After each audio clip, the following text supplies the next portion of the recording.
ഇന്നത്തെ എഡിറ്റോറിയൽ നോക്കാം. Careless threats, the war in Ukraine is threatening to escalate beyond anyone's control എന്നാണ് എഡിറ്റോറിയലിൻ്റെ caption പറയുന്നത്. 8 മാസമായി നടന്നുകൊണ്ടിരിക്കുന്ന ഉക്രൈൻ റഷ്യ വാർ ഒരുപാട് ആഫ്റ്റർ എഫക്ട്സ് വേൾഡ് വൈഡ് ഉണ്ടാക്കിയിട്ടുണ്ട്, അവരുടെ രാജ്യങ്ങളിൽ ഉണ്ടാക്കിയിട്ടുണ്ട്. അതുപോലെ തന്നെ യൂറോപ്പ് പോലുള്ള രാജ്യങ്ങളിൽ എനർജി ക്രൈസിസ്, ഇൻഫ്ലേഷൻ, അങ്ങനെ പല ഗ്ലോബൽ എഫക്ട്സും ഉണ്ടാക്കിയിട്ടുണ്ട്. അതിനെ കുറിച്ചുള്ള ഏറ്റവും ലേറ്റസ്റ്റ് ആയിട്ടുള്ള അപ്ഡേറ്റ്സ്, അതുപോലെ തന്നെ ഏത് രീതിയിലാണ് വാർ മുമ്പോട്ട് പോകുന്നത്, ഏതെങ്കിലും രീതിയിലൊരു ഡിപ്ലോമാറ്റിക് ആയിട്ടുള്ള ടോക്സ്, ബൈലാറ്ററൽ, മൾട്ടിലാറ്ററൽ, അല്ലെങ്കിൽ ഏതെങ്കിലും രീതിയിലൊരു ഇൻ്റർനാഷണൽ ഓർഗനൈസേഷൻ, UN പോലുള്ള ഒരു ഇൻ്റർനാഷണൽ ഓർഗനൈസേഷൻ ഇടപെട്ട് പീസ് ടോക്സ് ഉണ്ടോ, അല്ലെ എന്താണ് അതിൻ്റെ ആവശ്യകത, അങ്ങനെയുള്ള കാര്യങ്ങളാണ് ഇന്നത്തെ എഡിറ്റോറിയലിൽ പറയുന്നത്. ഇതിൻ്റെ ലേറ്റസ്റ്റ് ഡെവലപ്മെൻറ്റ് എന്ന് പറയുന്നത് Russia's allegation that Ukraine was planning to launch so called dirty bomb shows how dramatically Ukraine conflict has escalated. അപ്പോൾ ഇതിൽ പറഞ്ഞിരിക്കുന്നത് എന്താണ്? ഈ പറഞ്ഞ റഷ്യ അലിഗേഷൻസ്, റഷ്യ ആരോപിക്കുകയാണ് ഉക്രൈൻ ഡേർട്ടി ബോംബ് എന്ന ബോംബ് ഉപയോഗിക്കുമെന്നാണ്. രണ്ട് സൈഡും ന്യൂക്ലിയർ വാറിനെ കുറിച്ച്, ന്യൂക്ലിയർ വെപ്പൺസിനെ കുറിച്ച് പരാമർശിക്കുന്നുണ്ട്. അത് ഗ്ലോബൽ ലെവലിൽ തന്നെ ഭയങ്കര ഡേഞ്ചറസ് ആയിട്ടുള്ള ഒരു കാര്യമാണ്. അതിൻ്റെ കൂടെ ഉക്രൈൻ ഡേർട്ടി ബോംബ് ഉപയോഗിക്കും എന്നാണ് റഷ്യ പറയുന്നത്. അപ്പോൾ ഈ ഡേർട്ടി ബോംബ് എന്ന് പറയുന്നത് കൃത്യമായിട്ടും ഒരു ന്യൂക്ലിയർ ബോംബല്ല, പക്ഷേ A conventional explosive device with radio active materials. Conventional ആയിട്ടുള്ള എക്സ്പ്ലോസീവ് ഡിവൈസസ് ആണ് ഉള്ളത്, പക്ഷേ അതിൽ റേഡിയോ ആക്റ്റീവ് മെറ്റീരിയൽസും ഉണ്ട്. ഇത് കാരണം ഒരുപാട് സ്ഥലം ഉപയോഗിച്ച് കഴിഞ്ഞാൽ ഇത് ഒരുപാട് സ്ഥലം എന്ത് ചെയ്യും? ആവാസയോഗ്യമല്ലാതാക്കും. അപ്പോൾ അത്ര ഡേഞ്ചറസ് ആയിട്ടുള്ള വെപ്പണാണ്. Ukraine and its western backers have rejected the Russian allegation, saying the Russians who have suffered setbacks are making unfounded claims for a false flag attack. അപ്പോൾ ഗ്ലോബൽ ലെവലിൽ തെറ്റിദ്ധരിപ്പിക്കാൻ വേണ്ടി റഷ്യ പറയുന്നതാണ്. കാരണം റഷ്യക്കും ഈ പറഞ്ഞ യുദ്ധത്തിൽ സെറ്റ് ബാക്കുകളുണ്ട്, കുറച്ച് പ്രശ്നങ്ങൾ പറ്റിയിട്ടുണ്ട് ഈ യുദ്ധത്തിൽ. അതുകൊണ്ട് ഇവർ വെറുതെ കഥ ഉണ്ടാക്കുകയാണെന്നാണ് പറയുന്നത്. ആരാണിത് പറയുന്നത്? ഉക്രൈനും അതുപോലെ തന്നെ ഉക്രൈനിൻ്റെ വെസ്റ്റേൺ ബാക്കേഴ്സ്. എന്താണ് ഈ വെസ്റ്റേൺ ബാക്കേഴ്സ്? പൊതുവേ ഉക്രൈനെ സപ്പോർട്ട് ചെയ്യുന്നത് ഈ പറഞ്ഞ US പോലുള്ള വെസ്റ്റേൺ കൺട്രീസാണ്, US പോലെയുള്ള കൺട്രീസാണ്. അതിൽ നാറ്റോ പോലുള്ള ഓർഗനൈസേഷൻ ഇൻവോൾവ് ആണ് എന്ന് പറയുന്നു. അതായത് നോർത്ത് അറ്റ്ലാന്റിക് ട്രീറ്റി ഓർഗനൈസേഷൻ എന്ന് പറയുന്നൊരു ഡിഫൻസ് അലയൻസ് ആണ്.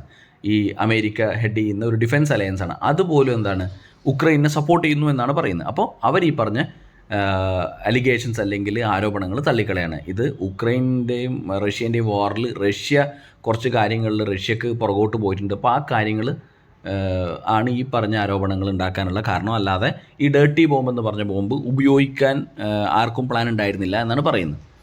അപ്പോൾ പല ഇപ്പോൾ 1945 ആയിക്കോട്ടെ, 1962 ഈ സോവിയറ്റ് യൂണിയനും അതുപോലെ തന്നെ US-ഉം പിന്നെ ഒരു കോൺഫ്ലിക്റ്റിൻ്റെ അറ്റം വരെ എത്തിയിരുന്നു. അപ്പോഴും ഈ പറഞ്ഞ ന്യൂക്ലിയർ വാർ ഉണ്ടാവും അല്ലെങ്കിൽ ന്യൂക്ലിയർ വെപ്പൺസ് ഉപയോഗിക്കുമെന്ന രീതിയിലുള്ള ഒരു ത്രെട്ട് ഉണ്ടായിരുന്നില്ല. പക്ഷേ ഇപ്പോൾ അത് എസ്കലേറ്റഡ് ആകുന്നത് ഭീകരമായിട്ടുള്ളൊരവസ്ഥയാണ്. ഇപ്പോൾ രണ്ട് സൈഡും ഈ പറഞ്ഞ ന്യൂക്ലിയർ വെപ്പൺസ് ഉപയോഗിക്കും. ഏത് രീതിയിലും എന്താ പറയുക, ഉക്രൈൻ അനക്സ് ചെയ്യുന്ന റഷ്യ, അതുപോലെ തന്നെ തിരിച്ചും എന്താ പറയുക, ഈ വാക്പോര് ഉണ്ടാകുമ്പോൾ ഈ ന്യൂക്ലിയർ വെപ്പൺ എന്ന് പറയുന്നത് ഉപയോഗിച്ചുകൊണ്ടിരുന്നാൽ അത് വളരെയധികം വലിയ ഗ്ലോബൽ ത്രെട്ടായിട്ട് മാറും എന്ന് പറയുന്നു.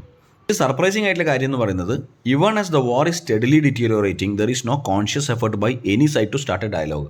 ഒരു ഡയലോഗിൽ കൂടെ അല്ലെങ്കിൽ ഒരു ട്രീറ്റിയെ കൂടെ അല്ലെങ്കിൽ ഒരു എന്താ പറയുക, ഒരു ബൈലാറ്ററൽ ടോക്കിലൂടെ ഈ പ്രശ്നം പരിഹരിക്കാൻ ആരും മുന്നോട്ട് വന്നിട്ടില്ല എന്നുള്ളതാണ് ഇതിലത്തെ സർപ്രൈസിംഗ് ആയിട്ടുള്ള കാര്യം. കാരണം 8 മാസമായി ഈ പറഞ്ഞ വാർ തുടങ്ങിയിട്ട്. Russia says it is ready for talks but has not given any concrete proposals and it is offer for talks cannot be trusted, especially after it announce the annexation of 4 partially controlled Ukraine regions.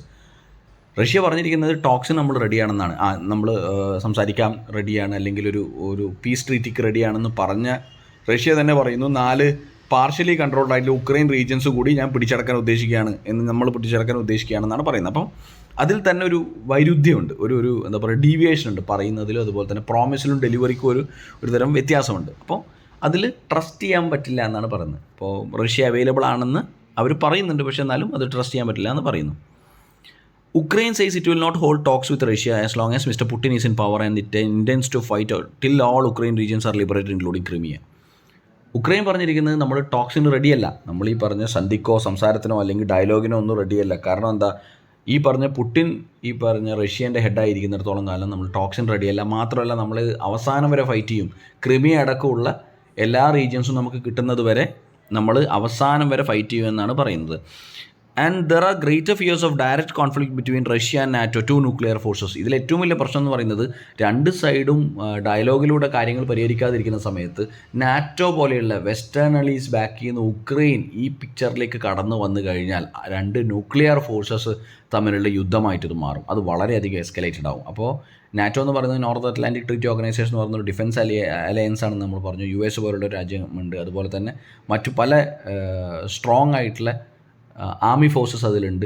ഇപ്പുറത്തെ സൈഡിൽ റഷ്യയും nuclear ഫോഴ്സാണ്. അപ്പോൾ അത് രണ്ടും ഒരുമിച്ചൊരു ബാറ്റിൽ ഫീൽഡിലേക്ക് വരികയാണെങ്കിൽ കാര്യങ്ങൾ ഇതിലും ഭീകരമായി വഷളാവും എന്നതാണ് പറയുന്നത്. അപ്പോൾ ഒരു പീസ് ട്രീറ്റി അല്ലെങ്കിൽ ഒരു ഡയലോഗ്, ഡിപ്ലോമസി, അപ്പോൾ ഡിപ്ലോമാറ്റിക് ആയിട്ടുള്ളൊരു ഇടപെടൽ വളരെ അത്യാവശ്യമായിട്ടുള്ളൊരു കാര്യമാണെന്ന് പറയുന്നു. മാത്രമല്ല ഈ പറഞ്ഞ നാറ്റോയും റഷ്യയും പോലുള്ള രണ്ട് ഫോഴ്സസ് ഒരുമിച്ച് യുദ്ധം ചെയ്യുകയാണെങ്കിൽ അതിൽ ഗ്ലോബൽ ലെവലിൽ തന്നെ ഇമ്പാക്റ്റ് ഉണ്ടാവും എന്നുള്ളത് യാതൊരു സംശയവുമില്ല.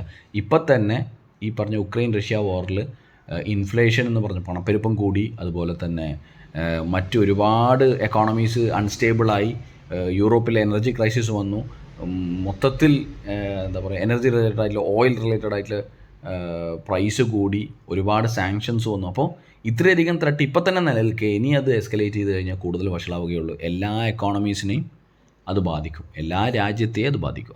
അതാണ് ഇന്നത്തെ അനാലിസിസ് പറയുന്നത്.